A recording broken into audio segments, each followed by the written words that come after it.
आर्यन जी, आपके लिए शायरी है, ज़रा ध्यान सुनिएगा। बड़े ही प्यार से आपके लिए मैंने लिखा है।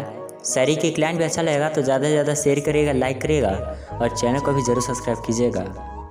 कहीं अंधेरा तो कहीं शाम होगी, कहीं अंधेरा तो कहीं शाम होगी, मेरी हर खुशी तेरे नाम होगी।